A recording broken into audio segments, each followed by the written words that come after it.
À tous, merci d'être là ce soir. On va commencer, on va laisser les gens entrer au fur et à mesure. Ils se joindront à la conférence au fur et à mesure. Je vous remercie d'être là pour notre quatrième conférence virtuelle qui a un thème un peu particulier aujourd'hui, qui est l'activité physique et la paralysie cérébrale. Et c'est un thème qu'on avait envie d'aborder aujourd'hui parce que certains d'entre vous savent que nous lançons les inscriptions de September aujourd'hui. On a fait notre marathon à nous aujourd'hui pour préparer tout ça. On va vous demander un peu d'indulgence parce que c'est un petit peu plus compliqué que prévu, mais on est très heureux de lancer cette troisième édition de cet événement santé bien-être qui incite donc les gens à faire 10 000 pas ou équivalent en activité physique tous les jours pendant tout le mois de septembre par équipe de 4. Et je vais laisser parler les intervenants qui vont parler beaucoup mieux que moi pour vous expliquer l'importance de l'activité physique pour tous. Et ce soir, nous avons nos trois intervenants qui sont Monsieur Olivier James, qui est un coach pas comme les autres, euh, Docteur Christelle Ponce, qui est médecin de physique et réadaptation à Brest, et le professeur Bernard Dan, que vous connaissez certainement tous aussi, puisque c'est le président du conseil scientifique et neuropédiatre et qui, chaque conférence virtuelle, commence par nous donner quelques petites bases sur notre thème. Donc, je te passe la parole, Bernard, et encore une fois, merci à tous d'être là ce soir. Bonsoir. Eh bien, voilà une belle manière de commencer le mois de juillet. Alors, heu, Clara nous a parlé de Steptember, donc ça c'est vraiment le challenge, auquel nous sommes invités pour soutenir la fondation. Alors la Fondation Paralysie cérébrale qui a ce cycle de conférences virtuelles et on est déjà à la quatrième et le thème d'aujourd'hui peut-être paraître paradoxal puisqu'on parle d'activité physique dans la paralysie cérébrale, mais ce n'est pas du tout antithétique. Ce n'est pas du tout antithétique comme on va le voir. C'est un thème au contraire qui est vraiment très, très important et c'est un thème, l'activité physique, dont on a pris toute la mesure tout récemment. Pendant la pandémie, on s'est rendu compte que c'est très, très important de bouger. Alors, pour la paralysie cérébrale, comme pour tout le monde, la santé peut répondre en gros à une formule, hein. Donc si on veut mettre ici la santé, qu'on va faire un temple, ben on va mettre des colonnes ioniques, ici.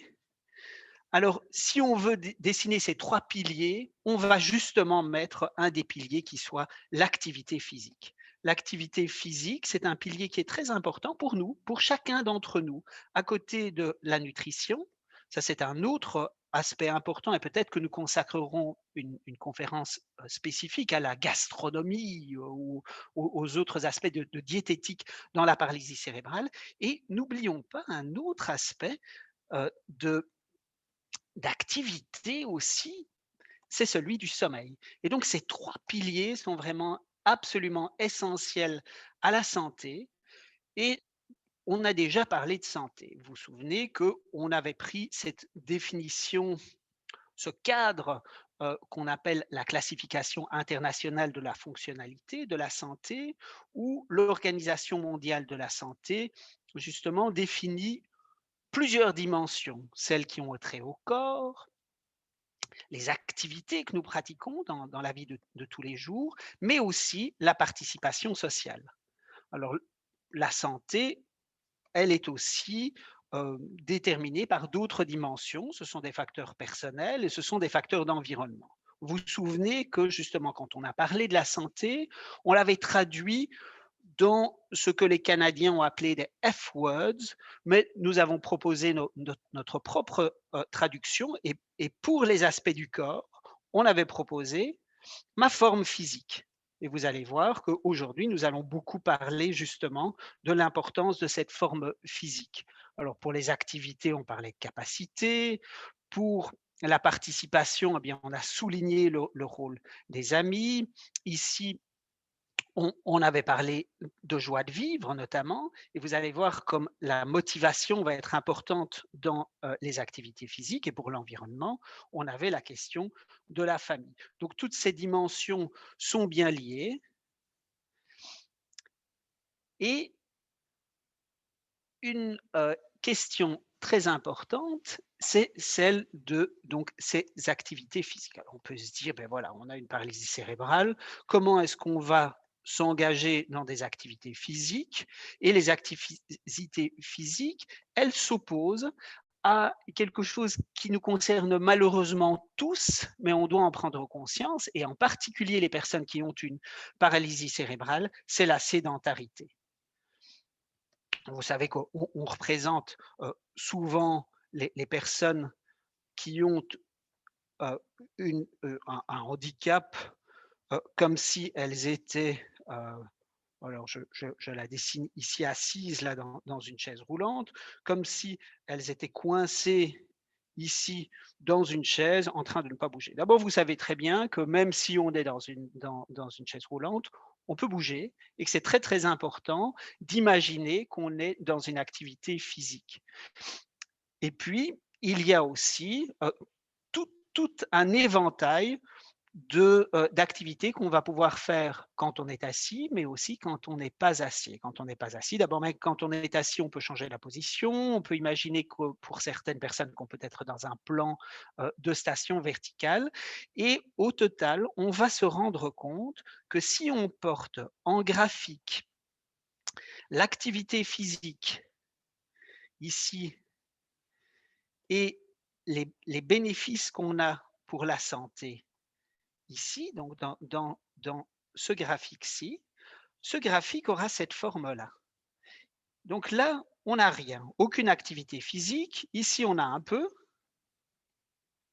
d'activité physique, et puis ici, on en a beaucoup. Et vous voyez que si on a ne fût-ce qu'un petit peu d'activité physique, on a un grand bénéfice, de grands gains en santé. Alors, ce graphique, il existe, il correspond à des choses qu'on a pu mesurer chez des gens qui ont une paralysie cérébrale et qui s'engagent dans des activités. Et vous voyez que si on fait beaucoup d'activités, ben voilà, alors c'est encore mieux, même si ça va plafonner. Mais ce message-ci, c'est un peu d'activité, c'est déjà un bon facteur de santé. Alors, c'est quoi un peu? C'est quoi beaucoup? C'est quoi une activité physique? Comment est-ce qu'on sait qu'on fait une activité physique? Alors, une activité physique, ça demande un effort. Donc si la personne, bah, est engagée dans un effort, voilà une chose qui est importante, et on parle de bouger, hein, un effort, pendant lequel on bouge. Cet effort, il peut entraîner une fatigue, hein, on dit une fatigue physique. Et comment est-ce que vous pouvez l'évaluer, même pour quelqu'un qui peut très, très peu s'exprimer? Bah, des changements dans sa manière de respirer, par exemple. Donc là, je vous dis des petits trucs qui sont tout simples, qui nous permettent déjà d'évaluer une activité physique d'intensité modérée à importante. Et une activité physique modérée, combien en avons-nous besoin sur la journée? 60 minutes, 1 heure. Et ça a été évalué comme un facteur de bonne santé pour des personnes qui ont une paralysie cérébrale, presque quel que soit leur âge. Donc pour l'instant, en première analyse, disons, quel que soit leur âge. Et des gens et une activité importante, d'intensité importante, c'est aussi, ça a aussi du sens de le faire, peut-être de manière moins prolongée, et 2 à 3 fois par semaine. C'est ceci plus cela. Alors, on peut dire: «Oui, mais on n'a pas le temps». Une personne qui a une paralysie cérébrale ou une personne qui n'a pas de paralysie cérébrale, comment est-ce qu'elle peut consacrer 60 minutes de sa journée? Eh bien, elle peut le faire si elle réalise que c'est important. Et c'est un conseil certainement qu'on peut donner, dont on peut discuter. Alors, il y a d'autres questions, il y a les questions d'accessibilité. et c'est pas évident de s'engager dans des activités physiques. Il y a toutes sortes de barrières qu'on peut identifier, mais peut-être que les premières barrières, elles sont culturelles et elles sont en termes de représentation. Et est-ce que quelqu'un qui a une paralysie, peut bouger? Mais oui, quelqu'un qui a une paralysie cérébrale devrait bouger et nous tous et nous devrions montrer l'exemple d'ailleurs. Nous avons un rôle, de des de modèle. Alors, peut-être encore une chose, c'est je vous parle d'activités de tous les jours, mais il y a aussi la possibilité de s'engager dans des activités, heu, qui, sont plus exigeantes et ça existe aussi et voici donc un champion et peut-être que chaque personne peut être un champion. Et on a d'ailleurs considéré que les personnes qui ont une paralysie cérébrale, ont un niveau de rapport à l'activité physique qui correspond à celle de sportifs de haut niveau. Qu'est-ce que ça veut dire? Ça ne veut pas tant dire des choses en termes de performance et de compétition que en termes d'entraînement et de l'importance d'un conditionnement. C'est ce que je voulais vous dire en termes d'introduction. Et je suis, ouais, très, gourmand d'entendre ce qui va se dire dans la suite. Merci beaucoup Bernard. Je pense que la transition est toute faite pour passer la parole à Olivier James, qui est un champion dans son style aussi. Je- Olivier, si tu peux prendre la parole.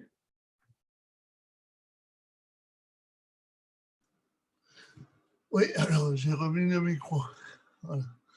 Donc, je me présente, donc, je suis Olivier James. Donc, je suis paralysé cérébral depuis maintenant 50 ans, dû à un problème d'oxygénation à la naissance. Et le parcours a été très compliqué, comme vous savez, dans les paralysies cérébrales. Et en fait, il y a 50 ans, mes parents ont voulu me stimuler énormément parce que j'ai un frère jumeau et j'ai voulu suivre le chemin j'ai voulu suivre le chemin de mon frère. Et donc, du coup, j'étais très, très actif. J'ai fait des études de droit, etc. Et un jour, je suis allé dans une salle de gym et le coach m'a dit, voilà, moi, j'ai jamais eu de paralysie cérébrale dans la salle. Je ne sais pas ce que tu peux faire, ce que tu dois faire, etc. Moi, je faisais déjà du sport depuis tout petit parce que mes parents m'ont imposé de ne pas être dispensé à l'école en EPS. Donc, je suivais les copains, les camarades de classe, je faisais ce que je pouvais en sport. Du coup, j'ai été très actif. Et quand j'ai rencontré ce prof, je me suis dit, il n'y a pas assez d'handicapés cérébraux dans les salles, il faut créer quelque chose. Donc, j'ai arrêté mes études de droit, j'ai passé 2 brevets d'État, un en e-sport et un chez les valides, où j'ai demandé aucun aménagement pour être respecté. Et depuis 25 ans maintenant, j'enseigne l'activité physique sur tous ces domaines avec une particularité dans la musculation, mais j'ai enseigné l'escalade, l'escrime, le tennis de table, le basket fauteuil, etc. J'ai eu dans les cérébrolésés que j'ai eu en entraînement, j'en ai monté aux Jeux Olympiques. Après, j'ai des gens de tout horizon. Et aujourd'hui, depuis 5 ans, j'ai une salle avec mon épouse où on propose des activités physiques dans l'eau et en terrestre, dans la salle, sur rendez-vous à tout public. Le plus jeune enfant paralysé cérébral, il a 22 mois. Et le plus âgé, il a 40 ans et des poussières. Donc, la tranche d'âge, elle est large. Et après, j'ai des seniors qui ont des problèmes de coordination, de proprioception, etc. Je les fais travailler d'abord dans l'eau pour assurer une confiance en activité. Et quand je vois que dans l'eau, ça devient facile, petit à petit, on va vers le terrestre. j'ai des enfants de 6 ans qui font une semaine l'eau, une semaine le terrestre. Alors, dans l'eau, on fait des exercices pour déjà la sécurité dans l'eau et pour apprendre aussi à nager avec les moyens qu'on a. Et dans le terrestre, je travaille beaucoup sur des parcours pour viser l'autonomie de l'enfant, de la personne, pour que dans le quotidien, il ait des solutions, de possibilités, de mouvements, etc., pour essayer de faire les choses par lui-même. Et tout à l'heure, on parlait, enfin, dans l'introduction, que l'activité, le fait de faire, l'effort, c'est déjà d'avoir la volonté d'engager un effort. Alors après, on ne peut pas faire à la place des gens, mais le peu de moyens que l'on a de bouger, il faut le faire et il faut se donner les moyens et se stimuler pour essayer d'être mobile. Et après, la petite activité physique, même si elle est petite, permet de rester, voire même de progresser sur son autonomie générale. Voilà. J'ai essayé de faire court pour me présenter. Il y aurait plein de choses à dire. Moi, je vais attendre les questions et je laisse la main à Christelle et à Clara. Merci Olivier, je suis sûre qu'il y aura beaucoup de questions pour en savoir plus sur ton parcours. Donc je vais passer la parole à Christelle. Merci beaucoup. Je propose de partager mon écran. J'ai fait quelques diapos.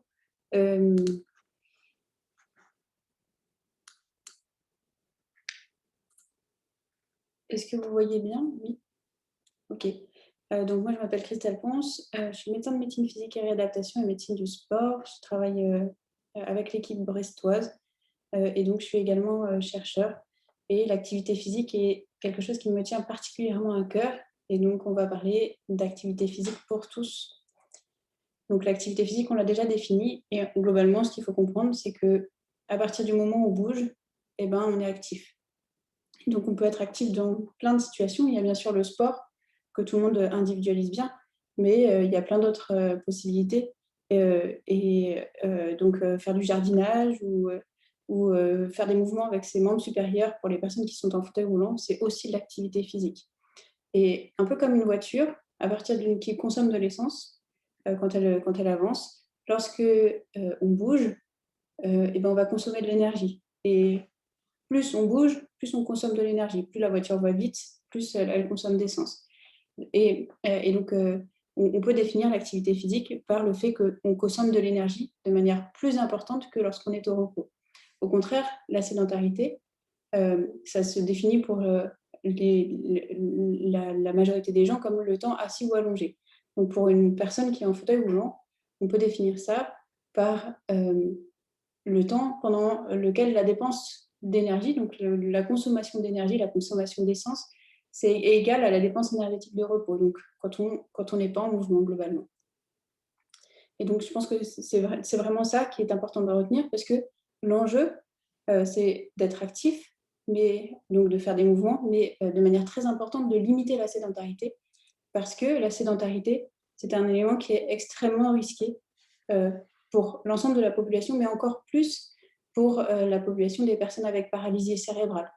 C'est très risqué pour les personnes de manière générale, et on sait que c'est le 4e facteur de risque de pathologies qui sont non transmissibles, donc les pathologies qui ne sont pas infectieuses, par exemple.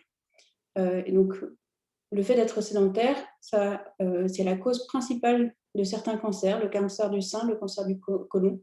C'est la cause principale de 30% des diabètes et maladies cardiovasculaires, donc l'hypertension artérielle, les accidents vasculaires cérébraux, donc des maladies qui sont encore plus handicapantes. Et donc, le fait de pouvoir les éviter dans la population des personnes avec paralysie cérébrale, c'est vraiment un enjeu pour préserver aussi les capacités fonctionnelles, les capacités de se débrouiller dans la vie de tous les jours des personnes avec paralysie cérébrale. Donc, la sédentarité, c'est enfin un enjeu parce que préserver sa condition physique, c'est aussi préserver la possibilité de faire les choses. Si on est sédentaire, la condition physique va diminuer. Et donc, le cœur, les poumons, les muscles vont perdre l'habitude de travailler. Et lorsqu'il faudra les faire travailler, pour faire un exercice un petit peu plus important, on risque d'être très gêné.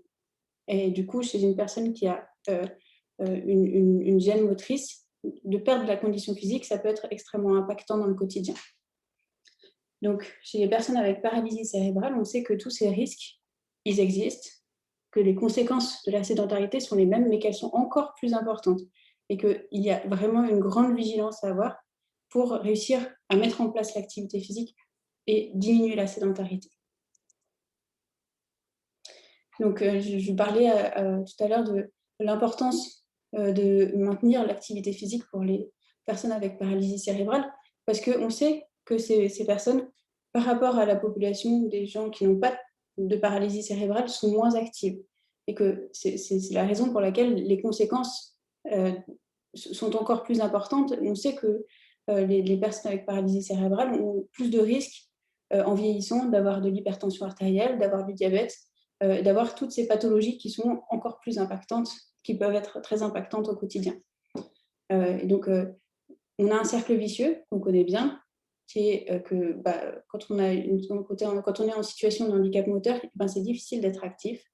Et du coup, bien sûr, c'est difficile de limiter la sédentarité et que très rapidement, on a un risque de déconditionnement à l'effort, donc de ne plus avoir un cœur, des poumons, des muscles qui sont habitués à travailler et qui, du coup, ont tendance à ne plus remplir aussi bien, à ne plus travailler aussi bien. Et donc, ces éléments-là, ça peut conduire à une augmentation des difficultés motrices, à des pertes fonctionnelles, avec un risque sur la morbidité qui est importante, un risque sur la qualité de vie qui peut apparaître, en plus de toutes ces maladies, comme les cancers, les maladies non transmissibles dont on a parlé tout à l'heure. Alors, on en a déjà parlé juste avant. Et donc, voilà le graphique qui est valable chez les personnes de manière générale, qu'elles aient une paralysie cérébrale ou non. Et moi, ce que je trouve fantastique, c'est que l'activité physique, finalement, c'est un médicament. Et à partir du moment où on commence à faire l'activité physique, il y a un bénéfice qui est quasi immédiat, même s'il n'y en a pas beaucoup. Donc, à nouveau, je pense que c'est extrêmement important de retenir qu'un peu d'activité physique, c'est déjà bien. Et que beaucoup d'activité physique, bien sûr, c'est encore mieux, mais que de commencer quelque part, ça aura forcément un bénéfice. Donc, chez les personnes avec paralysie cérébrale, l'activité physique, à partir du moment où elle est adaptée, c'est pas quelque chose de dangereux. Et on sait maintenant aussi que l'activité physique, ça peut être efficace. Bien sûr, ça peut limiter les conséquences, éviter le vieillissement précoce, éviter le diabète, limiter les risques de survenue de diabète, limiter les risques de survenue d'hypertension artérielle. Il y a bien sûr des bénéfices psychologiques sur la qualité de vie. Faire de l'activité physique en groupe, ça peut être très sympa et les enfants apprécient ces moments où ils peuvent participer avec d'autres enfants, par exemple, et ça peut avoir, dans certains cas, un impact sur la fatigue. Donc, c'est vraiment un médicament qui, d'une part, n'est pas dangereux et qui, en plus, est très efficace. Donc, les recommandations, on en a parlé.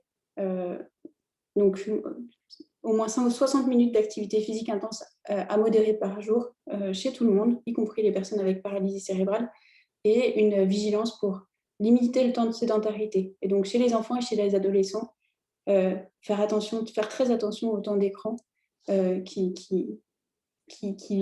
n'est pas un facteur qui leur permet d'être très, très actifs. Donc, en pratique, on voit que c'est un challenge parce qu'on demande à des personnes en situation de handicap moteur d'être actifs.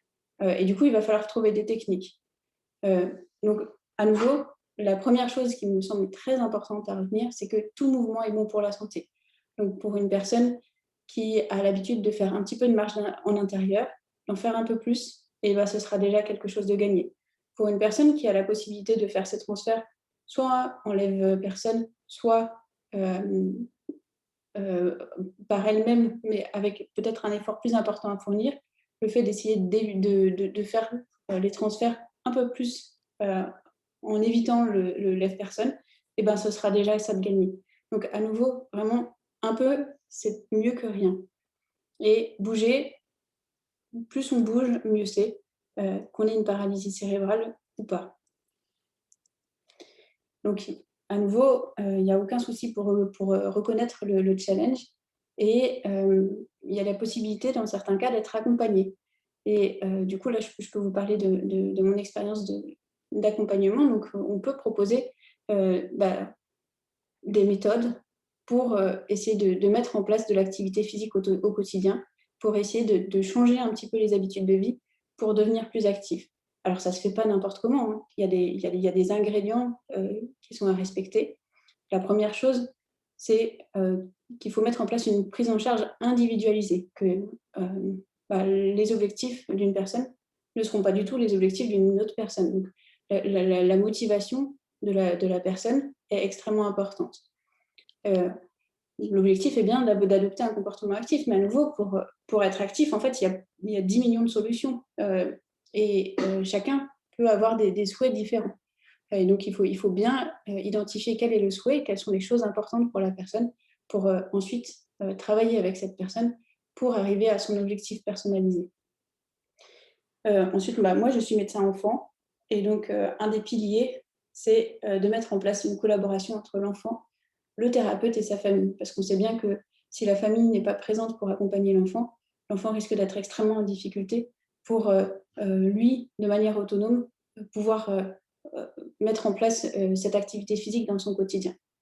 Et donc, l'activité physique, c'est bien, mais il faut que l'activité physique s'intègre dans la vie de la personne.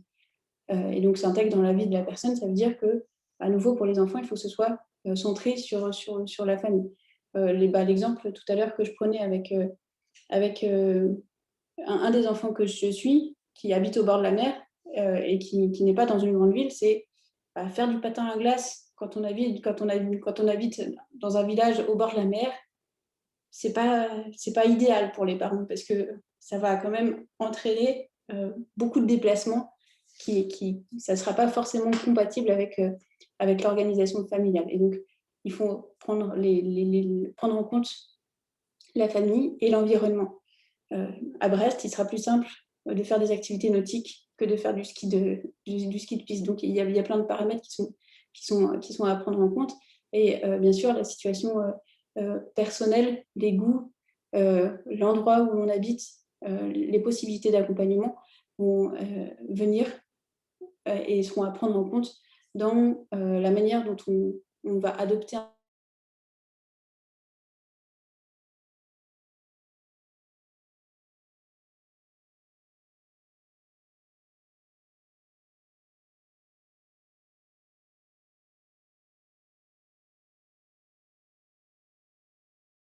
reconditionnement à l'effort, ensuite éventuellement une guidance avec des programmes d'éducation thérapeutique, après une intervention qui prend en compte l'environnement pour mettre en place l'activité physique dans le quotidien.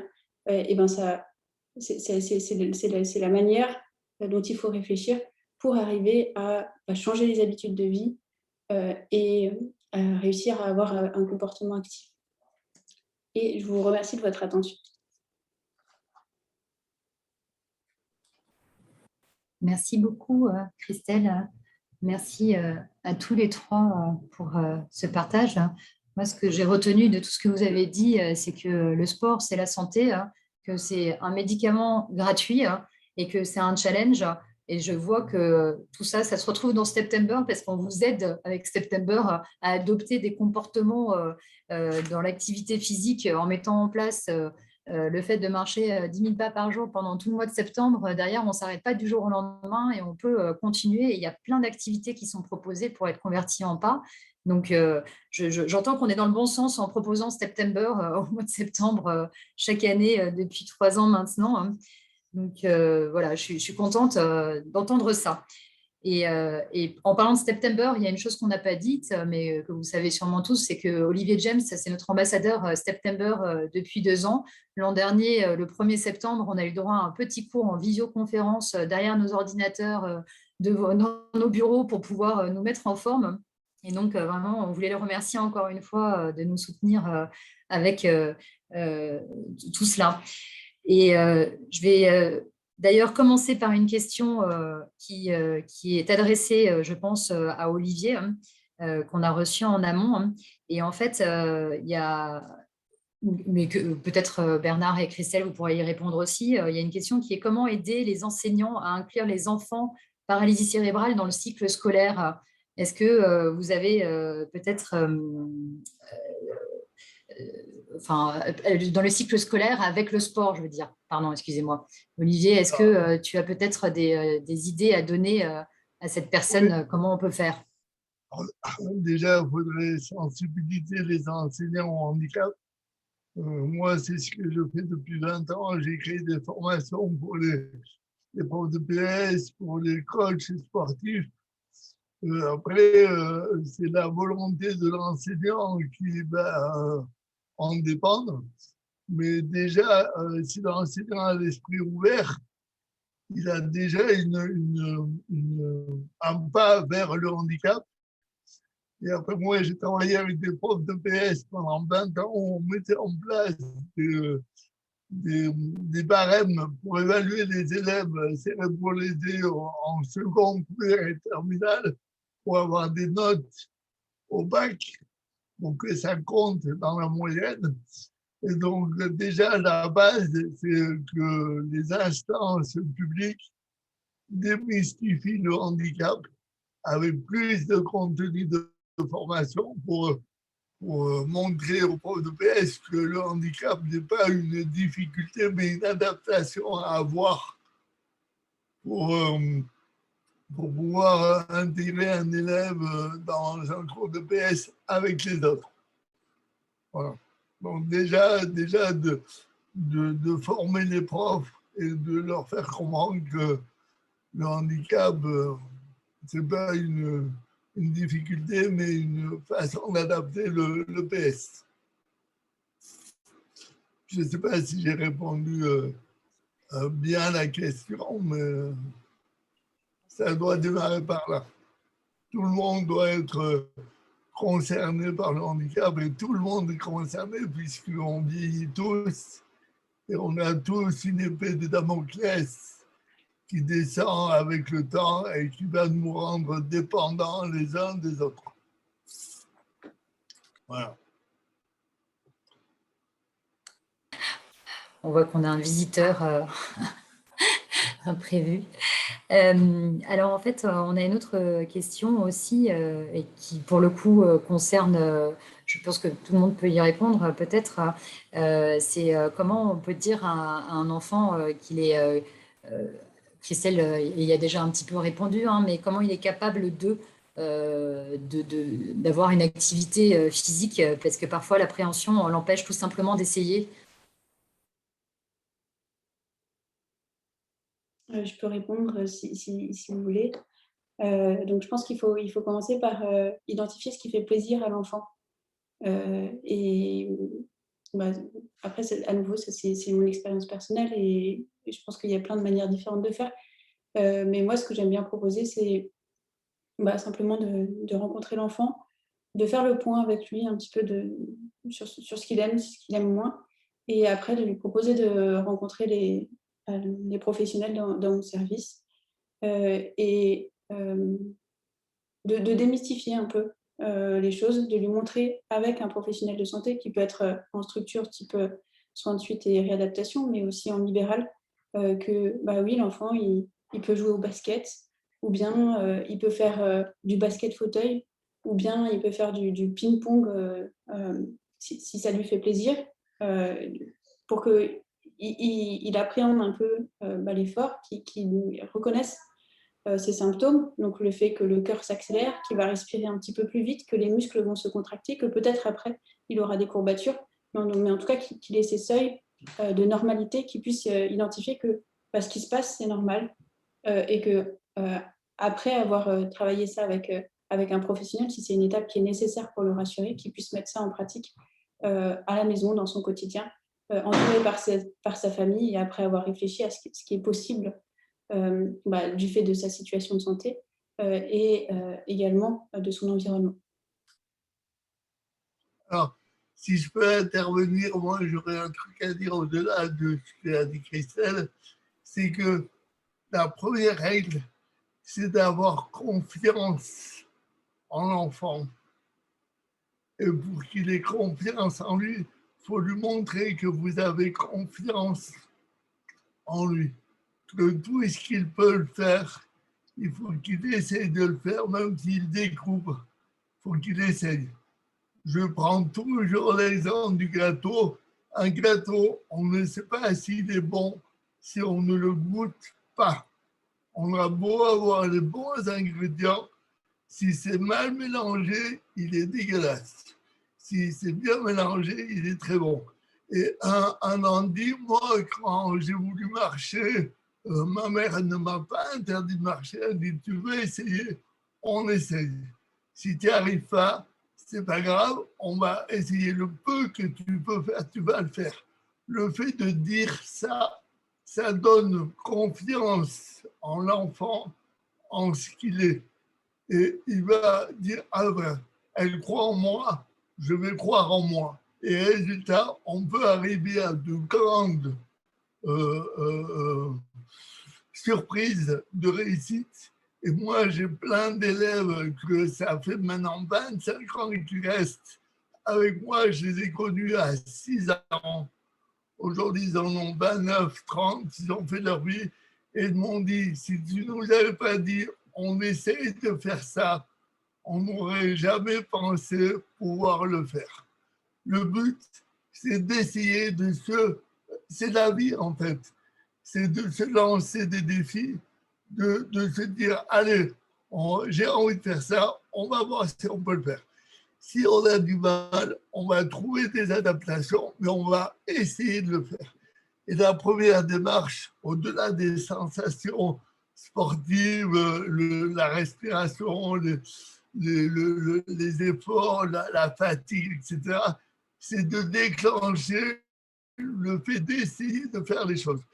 Et de là, il faut que les parents s'enlèvent la culpabilité de la différence de leur enfant et de dire, voilà, c'est comme ça, c'est un état de fait. Maintenant, on sait, on va tout faire pour améliorer ça ou faire le plus de choses possible avec ce qu'on a entre les mains. Et c'est ce qu'il y a pour tous les individus, qu'on soit handi ou pas, on arrive à la vie avec quelque chose dans la main, difficile ou pas. Et en fait, qu'est-ce qu'on en fait? Qu'est-ce qu'on fait avec ce qu'on a? Est-ce qu'on reste à rien faire ou est-ce qu'on décide d'essayer de faire quelque chose? Et à partir de là, on est égaux devant la vie par rapport à tout le monde. Voilà.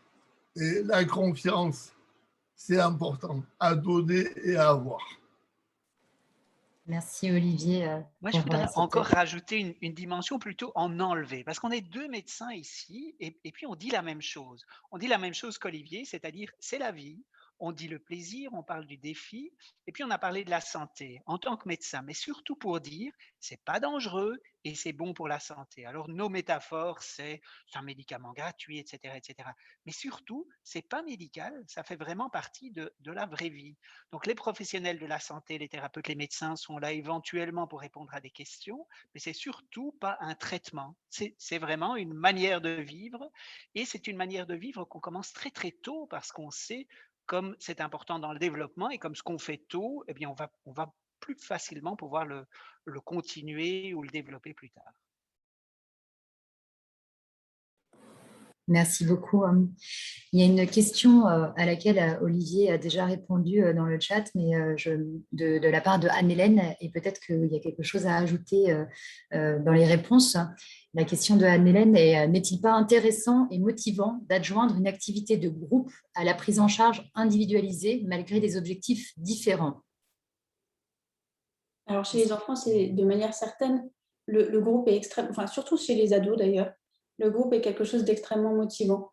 Et du coup, je suis tout à fait d'accord avec cette idée d'adjoindre des activités de groupe à la prise en charge individualisée. Et peut-être que la manière de faire, en tout cas, c'est ce que nous, on essaye de faire, c'est de faire tester aux ados différentes activités qu'ils font en groupe et à la fin, ils sont en mesure de choisir une ou plusieurs activités qui leur plaisent davantage. Et c'est vraiment un élément qui permet de jouer sur la motivation. Et les ados, ensuite, souvent, sont sur WhatsApp et s'encouragent entre eux à poursuivre l'activité. Donc, c'est une super manière de faire, je trouve. Merci Christelle.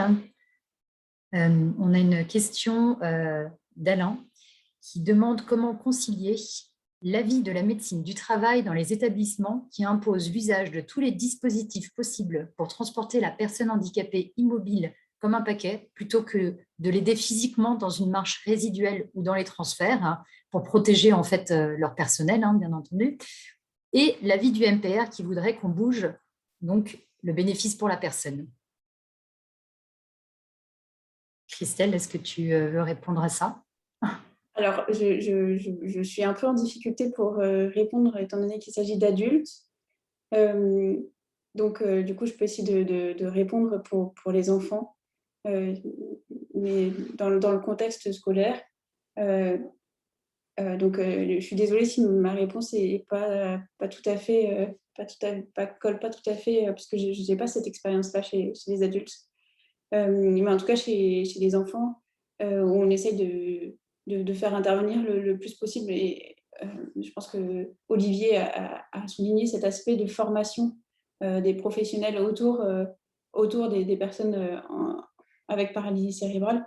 Et donc, le fait d'aller à l'école ou d'aller au collège directement, vraiment de rencontrer les enseignants et de leur expliquer les enjeux, de leur dire oui, ça va prendre un petit peu plus de temps, mais voilà ce qu'on attend comme bénéfice.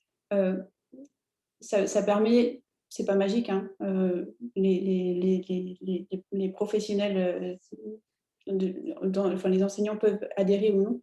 En tout cas, dans certains cas, ça permet quand même de lever certaines barrières, mais ça veut dire un peu aller au contact directement, expliquer et essayer de trouver des astuces, essayer de faire en sorte que pour l'enfant en question, il y ait au bon moment une AESH qui intervienne.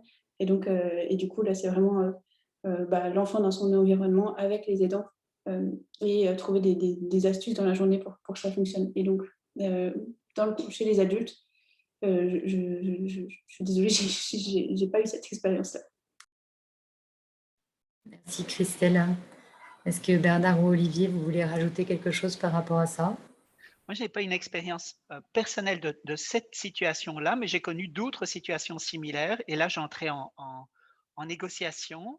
Et finalement, on est parfois arrivé à avoir des espèces de contrats consignés à trois. Maintenant, ces contrats n'ont aucune valeur juridique, mais invitent au moins à la réflexion. Alors, ce qui est très important, c'est une fois que ça se passe, il y a cette notion de modèle. Et je pense qu'on manque de modèles dans la société. Et c'est peut-être à cause de ça qu'on reste dans d'anciens schémas. Je vois dans les questions aussi Patricia Van de Waal qui partage cette expérience belge d'une équipe. Donc la question par rapport à des enfants qui jouent au football, des enfants avec une paralysie cérébrale à partir de l'âge de 5 ans et qui avaient beaucoup de barrières et que ces barrières, elles étaient surtout psychologiques, mais parfois elles étaient organisationnelles. Et ce groupe de Patricia a convaincu l'association nationale du football d'avoir une équipe nationale de footballeurs avec paralysie cérébrale. Et c'est très, très important d'avoir des modèles. Et c'est vraiment ce qu'Olivier nous disait. On est tous ensemble. Et je pense que entendre des gens comme Olivier, ça inspire. Et je pense que c'est important de voir que ça fait partie de la vie.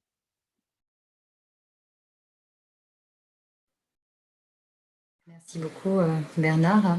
Si vous avez d'autres questions, n'hésitez pas. On a encore une question et peut-être, Olivier, je ne sais pas si tu pourras y répondre parce que c'est des choses un peu spécifiques. Comment adapter les cycles football ou basketball en école primaire dans le cadre d'un enfant qui déambule en K-Walker.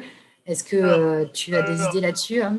moi, je l'ai fait, donc j'ai plus que des idées, j'ai des contenus. Après, c'est la volonté, la créativité du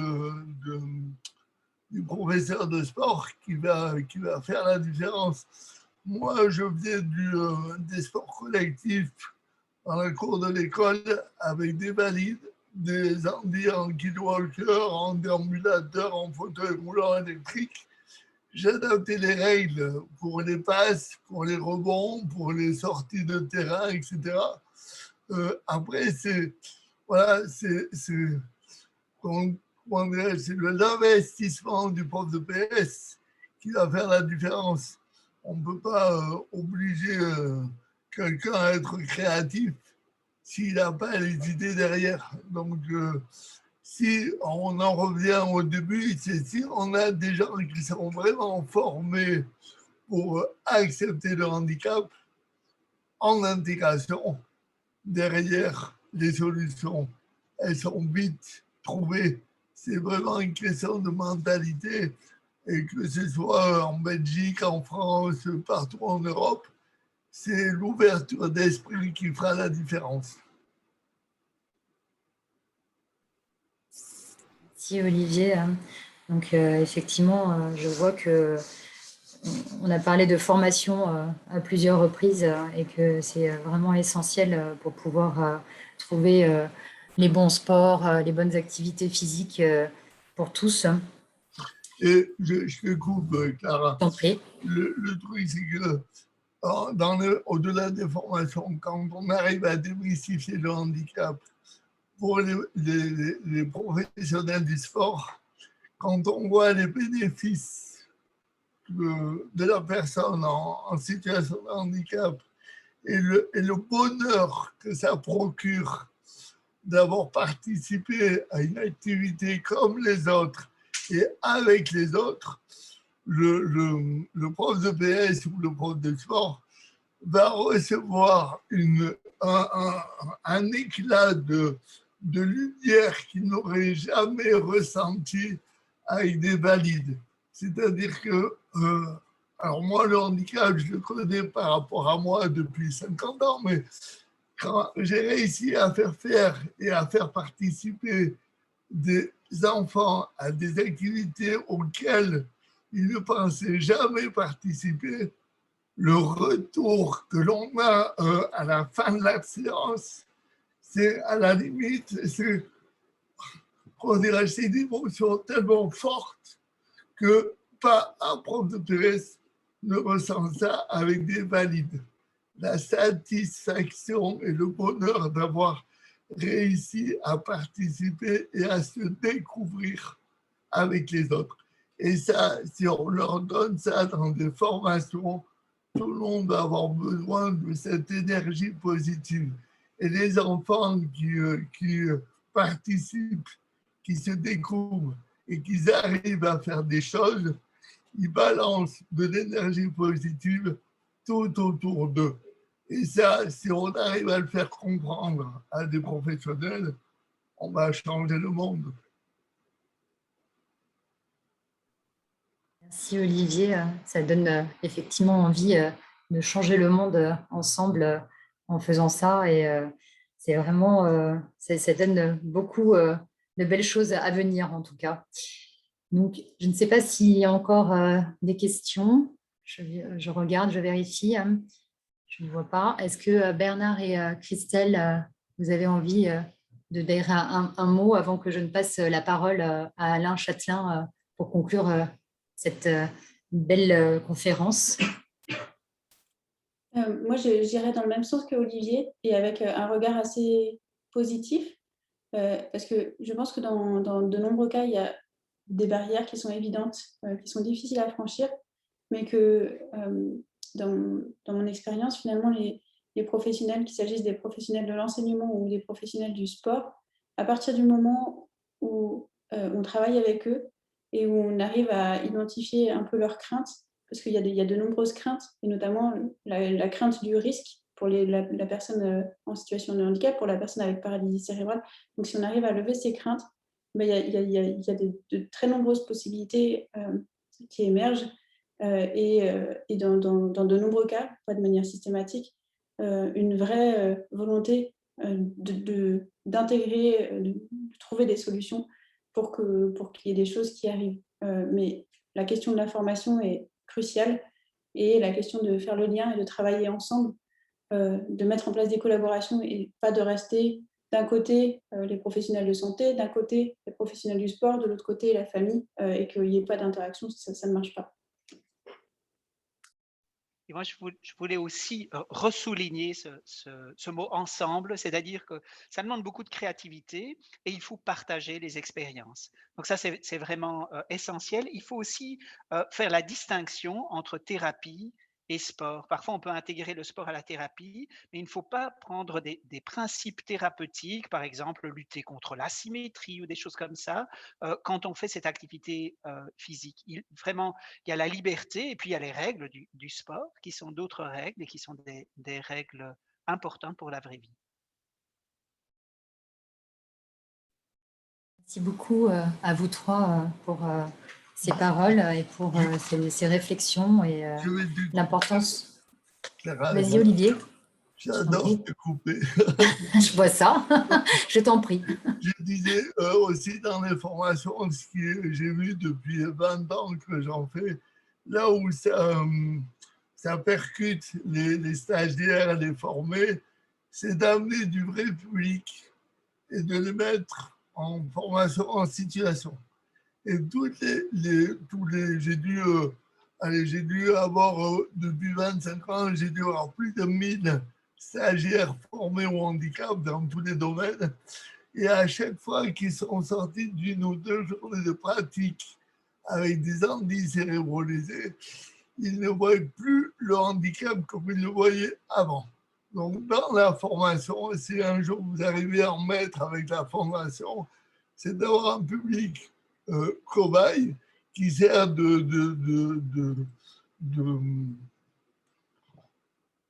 jeu de théâtre, en fait, pour les mettre en situation pour que les stagiaires touchent du doigt le handicap par rapport à leur spécificité et qui voient qu'en fait, on se fait des peurs pour rien et qu'il y a plein de possibilités. Et du coup, on enlève les peurs de ne pas y arriver. Voilà. Merci. C'est des interruptions qui sont toujours les bienvenues. Ne t'inquiète pas. Merci beaucoup donc, à tous les trois et à vous tous. Et pour conclure cette soirée, je vais passer la parole à Alain Châtelain avant de vous souhaiter aussi un très bel été sportif, actif, ensemble dans c'est pas de la formation, mais en tout cas d'être ensemble pendant ces 2 mois à venir et se préparer ensemble pour la rentrée. Alain, je te passe la parole.